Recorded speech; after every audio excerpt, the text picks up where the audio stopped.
हम बात करेंगे एक famous science fiction horror movie की जिसका नाम है अ क्वाइट प्लेस, जो कि 2018 में रिलीज हुई थी और इसके डायरेक्टर हैं जॉन कैसेंस्की, जिन्होंने इस मूवी में मेन लीड भी किया है एज अ ली। और साथ ही साथ इस मूवी में उनकी वाइफ भी हैं जिनका नाम है एमिली ब्लंट, और वो भी इस मूवी में मेन लीड पे हैं एज अ इवलिन। इस मूवी में सारे कैरेक्टर की एक्टिंग बहुत ज्यादा रियलिस्टिक है और साथ ही साथ इस मूवी में बहुत ही कम डायलॉग यूज किए गए हैं। इस मूवी का सीक्वल भी आने वाला था मार्च 2020 में, अ क्वाइट प्लेस पार्ट 2 नाम से, बट कोविड-19 पैंडेमिक के कारण वो पोस्टपोन कर दिया गया और अब वो आएगा सितंबर 2020 में। और अब हम स्टार्ट करते हैं मूवी की एक्सप्लेनेशन, पर उससे पहले अगर अभी तक आपने हमारे चैनल को सब्सक्राइब नहीं किया है तो प्लीज सब्सक्राइब कर लीजिए, साथ ही साथ बेल आइकन को जरूर दबाइएगा ताकि हमारे आने वाली वीडियो की नोटिफिकेशन आपके पास आ जाए।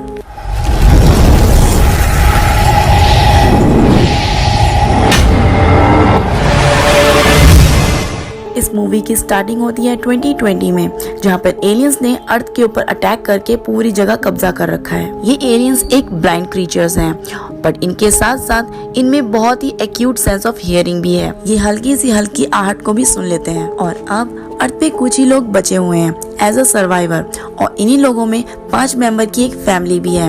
हम व्यूअर्स स्क्रीन पर देखते हैं डे 89, जो कि इंडिकेट करता है एलियंस का अटैक ड्यूरेशन। फिर हम उसी फैमिली को देखते हैं जहां पर एक हस्बैंड जिसका नाम है ली, उसकी वाइफ एवलिन और उनकी बड़ी बेटी जो कि सुन नहीं सकती रीगन, और उनके 2 बेटे होते हैं मार्कस और बियो। ये लोग एक स्टोर में होते हैं जहाँ पर ये कुछ सर्वाइविंग के लिए कुछ फूड और सप्लाईज ढूंढ रहे होते हैं, और इस फैमिली के अलावा वहाँ पर और कोई नहीं होता। ये लोग आपस में बात करने के लिए साइन लैंग्वेज का यूज करते हैं, और साथ ही साथ ये कोई शूज या चप्पल नहीं पहनते। ये लोग हमेशा बेयरफुट रहते हैं ताकि वो क्रीचर्स कहीं से भी इन्हें ना सुन पाए। स्टोर के अंदर से बियो को एक स्पेस शटल टॉय मिलता है और वो उसे ले लेता है। उसके बाद ली उसे समझाता है कि ऐसे टॉय उन लोगों के लिए अनसेफ है क्योंकि इसमें बहुत सारा नॉइस होगा, और फिर वो उसकी बैटरीज निकाल कर उस टॉय को साइड रख देता है। बाद में बियो थोड़ा अपसेट हो जाता है और स्टोर से जाते समय उसकी बड़ी बहन रीगन उस टॉय को दे देती है विदाउट बैटरीज। बाद में बियो बैटरीज को चोरी करके चुप्पे से रख लेता है और फिर वो लोग उस स्टोर से निकल जाते हैं और अपने फार्म हाउस की तरफ जा रहे होते हैं। वो लोग जंगल को क्रॉस करते हुए एक ब्रिज पे पहुंचते हैं। उसके बाद उनकी फैमिली को कोई नॉइज सुनाई देता है। वो लोग पीछे मुड़ के देखते हैं तो उनके छोटे बेटे बियो ने बैटरी लगाकर उस टॉय को ऑन कर दिया था, जिसके वजह से बहुत तेज नॉइज हो रही थी। उसके बाद ली भागते हुए उसके पास जाने की कोशिश करते हैं, पर तभी अचानक वो ब्लाइंड क्रीचर वहां पर आ जाता है और बियो को उठा ले जाता है, और ली अपने बेटे को नहीं बचा पाते। उस फैमिली के पास एलियंस से बचने का सिर्फ एक ही रास्ता था, टू बी क्वाइट, क्योंकि वो एलियंस देख नहीं सकते थे। फिर हम व्यूअर्स देखते हैं screen per day 472, which mean 1 साल हो चुके हैं। वो फैमिली एक फार्म हाउस में रहती है जहाँ पर उन्होंने सारे प्रिकॉशंस ले रखे हैं। उन लोगों ने रोज आने जाने के रास्ते पे व्हाइट सैंड डाल रखा है ताकि कोई भी फुटस्टेप की आवाज ना आए, और साथ ही साथ उन्होंने सारे घर में बहुत ही मोटे मोटे गद्दे लगा रखे थे ताकि कोई भी चीज जमीन पे गिरे तो उससे कोई भी साउंड प्रोड्यूस ना हो पाए। ली ने अपने बेसमेंट में पूरा का पूरा रिसर्च सेंटर बना रखा था। वो रेडियो पर लोगों से कांटेक्ट करने की कोशिश करता था, और साथ ही साथ उसने घर के चारों ओर सीसीटीवी कैमरास लगा रखे थे, और वो उसी बेसमेंट में बैठकर मॉनिटर से उनके ऊपर निगरानी रखता था ताकि कोई भी एलियन उनके घर की तरफ आए तो उसे पता चल जाए। और साथ ही साथ हम व्यूअर्स देखते हैं कि उसकी वाइफ एवलिन भी 9 मंथ्स प्रेग्नेंट है। फिर सीन चेंज होता है और हम व्यूअर्स देखते हैं ली को एक टैंक पे बैठे हुए, जहाँ पर वो बैठकर आग जला रहा होता है, और साथ ही साथ जंगल के कोने कोने में भी आग जल रही होती है, जिससे हमें पता चल जाता है कि और भी सर्वाइवर लोग हैं। नेक्स्ट सीन में फिर से हम ली को देखते हैं उस बेसमेंट में, जहाँ पर वो एक ईयर मशीन पे काम कर रहा होता है जो कि उसकी बड़ी बेटी के लिए होता है। वो जाकर अपनी बड़ी बेटी को वो ईयर मशीन देता है, पर वो उसे एक्सेप्ट करने से मना कर देती है। वो कहती है कि इसमें सिर्फ एक फ्रीक्वेंसी की आवाज ही आती है और कुछ नहीं, और ये किसी काम का नहीं है। उसके बाद ली अपने बेटे के साथ फिशिंग के लिए जा रहा होता है, और इस चीज से भी रीगन बहुत ज्यादा गुस्सा होती है क्योंकि वो उसे अपने साथ नहीं ले जाता। वो दूसरे घर में जाकर रोने लगती है क्योंकि उसे लगता है कि उसके फादर अब उससे प्यार नहीं करते और वो उसे उसकी छोटे भाई बियो की मौत का जिम्मेदार समझते हैं। दूसरी तरफ ली और मार्कस मछली पकड़ने के लिए निकल जाते हैं और घर में सिर्फ एवलिन ही अकेले रहती है। मार्कस बहुत ज्यादा घबराया होता है और वो बार बार अपने फादर को घर चलने के लिए कहता है, पर उसके फादर उसे काम डाउन करते हैं और उसे एक झरने के पीछे ले जाते हैं और वहाँ जोर जोर से चिल्लाने लगते हैं। ये चीज देखकर मार्कस डर जाता है और उसे मना करता है।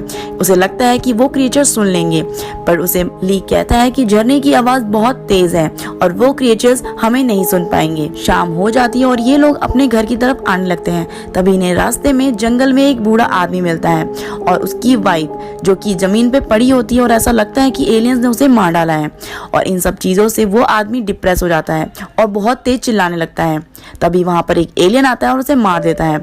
दूसरी तरफ घर में एवलिन बिल्कुल अकेली होती है और उसे लेबर पेन होने लगता है। वो जल्दी से बेसमेंट में जाने की कोशिश करती है। तभी एक कील उसके पैर के नीचे आ जाती है और वो चिल्ला देती है। उसके चिल्लाने की आवाज से एलियन उसके घर के अंदर एंटर कर देता है और फिर वो घर की लाइट को चेंज कर देती है रेड लाइट में, जो कि इंडिकेट करती है एज अ डेंजर। ली घर की तरफ आता है और देखता है रेड लाइट्स को, जिससे वो समझ जाता है कि घर के अंदर एलियन ने अटैक कर दिया है। उसके बाद वो अपने छोटे बेटे मार्कस को फार्म हाउस जाकर क्रैकर्स को ब्लो करने के लिए कहता है। यहाँ एवलिन अपने बेबी को डिलीवर करते समय चिल्ला देती है और दूसरी तरफ फायर क्रैकर ब्लो करने लगते हैं, जिसकी आवाज की वजह से एलियन डिस्ट्रैक्ट हो जाते हैं और वो क्रैकर्स की तरफ चले जाते हैं और एवलिन की जान बच जाती है। तभी ली घर के अंदर आता है और वो अपनी वाइफ और न्यूबॉर्न बेबी को बेसमेंट के अंदर ले जाता है और फिर वो न्यूबॉर्न बेबी को ऑक्सीजन मास्क लगाकर एक साउंड प्रूफ बॉक्स में बंद कर देता है, ताकि जब बच्चा रोए तो उसकी आवाज बाहर ना आ सके और एलियन उसे ना सुन पाए। दूसरी तरफ हम देखते हैं रेगन और मार्कस को, जो कि उसी टैंक के ऊपर खड़े हुए हैं और आग जला रहे हैं। कुछ ही देर बाद उनके ऊपर एलियन अटैक कर देते हैं और वो लोग उसी टैंक के अंदर गिर जाते हैं और फिर वो एलियन उस टैंक के अंदर चला जाता है और उनके ऊपर अटैक करने लगता है। तभी रेगन की एयर मशीन से बहुत ही हाई फ्रीक्वेंसी साउंड आने लगता है, जो कि वो एलियन नहीं सुन पाता और वहां से चला जाता है और इस साउंड की वजह से रेगन को भी बहुत ज्यादा प्रॉब्लम हो जाती है और वो उसे बंद कर देती है।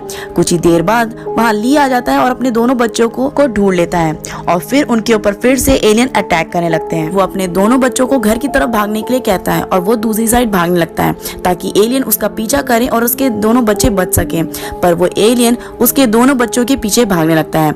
वो दोनों बच्चे एक पिकअप ट्रक के अंदर घुस जाते हैं और वो एलियन उनके ऊपर अटैक करने लग जाता है। पीछे से ली ये सब देखता है और वो अपनी बेटी को इशारे में बोलता है कि वो उससे बहुत प्यार करता है और वो उसे कभी भी किसी चीज के लिए जिम्मेदार नहीं ठहराता था।